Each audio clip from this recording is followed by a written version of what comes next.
Hello, this is Virgil Labrador, Editor-in-Chief of Satellite Markets and Research, and we're here with a very familiar company if you've been watching our videocast, with Work Microwave and their VP for RF products. So he's in charge of all the RF products of Work Microwave. We've covered this company many times before. There's a video of a facility tour that I did, and Matthias was one of the guides that showed us the facility. But here at the IBC in Amsterdam, Matthias is going to talk about their new products in the Q and V band frequencies. So Matthias, most people are familiar with C band, Ka band, Ku band. What is Q band and V band? Yeah, thanks Virgil for the nice introduction.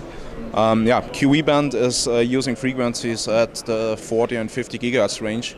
Compared to the bands you just mentioned, we have more bandwidth available. So ITU released 5 gigahertz of bandwidth for the Q and the V band. So we have at least double the bandwidth of the Ka transmit band at the moment.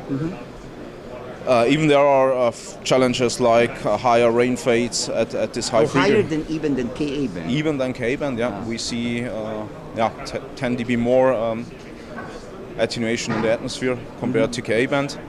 But even that, the benefit of the additional 2.5 gigahertz of bandwidth. So there's more bandwidth? There are more bandwidth available. And we can also free up the Ka band for other applications like the user link. Right. So what applications is it being used for? At the moment it's mainly used for high throughput satellite systems, so data transfer and high rate data transfer. So does that work with LEOs, MEOs, or mainly GEOs? So current systems are mainly using GEO satellites, but we are pretty sure that future systems or future LEO systems will also use V-band. Okay. And well, maybe just for those who are not familiar with Work Microwave, give a brief overview of the different product lines, and then what are your Q and V band products? So Work Microwave does have 4 different product lines. We have the SATCOM product line and also defense, sensors and navigation product lines. And in the SATCOM product lines we have frequency converters and digital equipment like modems and optical communication equipment. Right here, right? Right here, yeah, that's the digital up converter we have here, and here we have one example of our V-band converter family. So we have different flavors of Q and V-band converters. Thanks to our modular system, we can easily adapt to the customer needs. And one example is here that so-called split design. So we split here a traditional V-band up converter with multiple L-band inputs into 2 units. So one indoor unit, one outdoor unit connected with RF over fiber connection in between, giving our customers the possibility to reduce the footprint of the converter in the antenna hub. So we can significantly reduce the size of the box in the antenna hub with this solution here. And the optical fiber connection in between gives us the opportunity to have more than 1 kilometer of distance between the indoor and the outdoor. Products already available in the market? Is it being used now? Yeah, the V-band equipment is already used, so there are 2, I call it lighthouse projects, already deployed, one in the US and one in Europe, both of them using our Q-V-band equipment.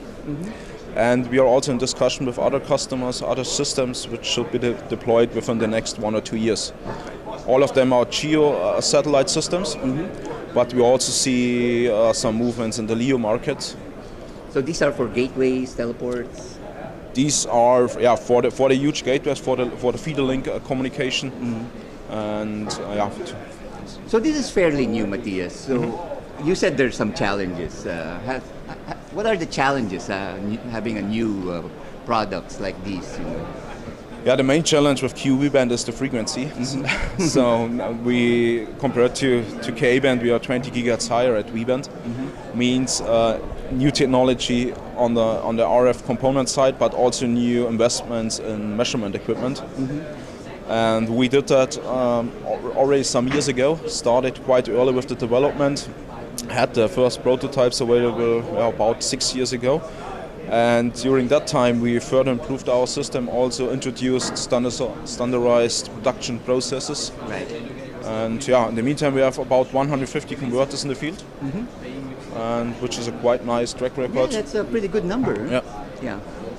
Okay, so C-band was very successful in its day, in the 80s, 90s, and then KU still being used, and KA. How do you see the future of this bands, frequency bands? Do they have a big future, or they're just temporary solution, or? I don't think it will be a temporary solution. So similar to K-band about 15 years ago, I'm very convinced that QE band will be used the next years or even decades. So what we see is the use in the GEO satellites or GEO satellite systems at the moment, but we are also quite confident that it will be used in larger LEO systems in the future. Right. Well, I think that's a pretty good overview.